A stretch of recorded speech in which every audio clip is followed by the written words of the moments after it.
Hi guys, it's been a little while since I made a video. I was just out of town for a little while and been busy otherwise, work and stuff.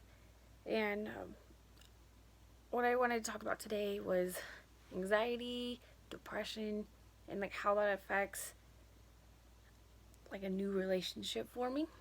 Now, be advised, I haven't had the best luck in this department, but I do feel like it's important for me to share what I have learned. So the biggest thing I think most recently that I've learned was that I kept kind of in my head, as a person with anxiety, you have a perfectionist quality that you apply to other people in your life, especially a new person that you're learning about and trying to date.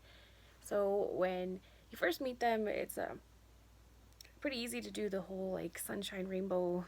Oh, this person is perfect in this way, and this person's perfect in that way, and then you kind of like continue to get to know them. You learn the faults of the person learns the faults of you, and I think that's what the beginning of unraveling relationships can be like, as far as like having the disorder or even dating somebody with a disorder. So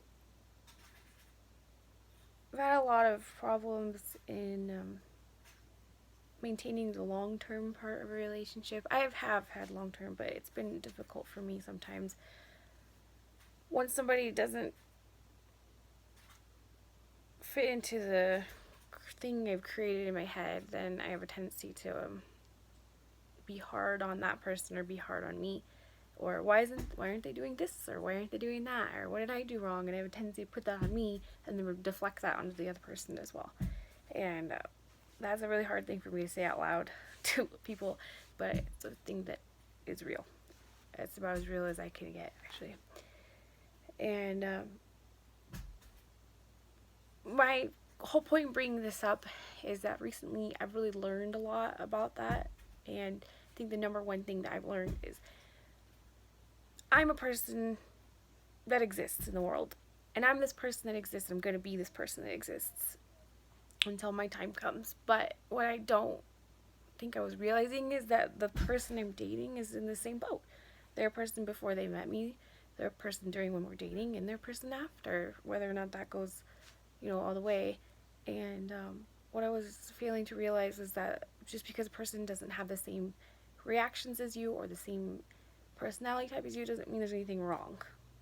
And I think that's the hardest part. And I personally need to learn how to accept a person for who they are and understand that maybe I'm more affectionate in one way, maybe they're more affectionate. Love is different, and the way you show it is different, and that doesn't mean that something's falling apart. That doesn't mean that you need to worry about something, which I know is the number one hard thing to say. Don't worry.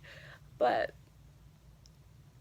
when I finally accepted that information in my heart, I felt like I could be better off being with somebody and allowing myself to open up and getting to know somebody for who they really are, and not for a projection in my mind of what they should be or how they should act.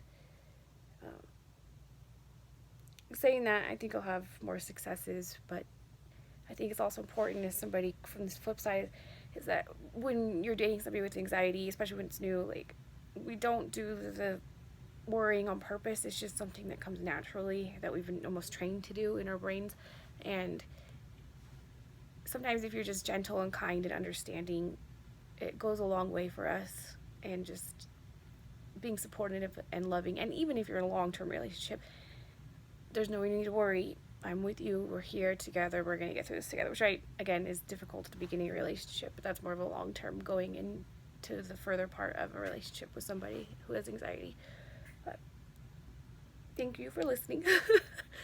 And I have a couple more videos on the page. I appreciate everyone who takes the time to check me out, and new followers. I appreciate you too. I don't really know how to reply to comments yet, so if you leave me a comment, I apologize if I don't reply, but I see them. And if you'd like to reach out to me, ask me questions, or if you just have a story you want to tell, I love hearing the stories. Just reach out to me on Instagram. It's listed on here, but at Sierra Osita, so that's SIERRAOSITA. Thank you.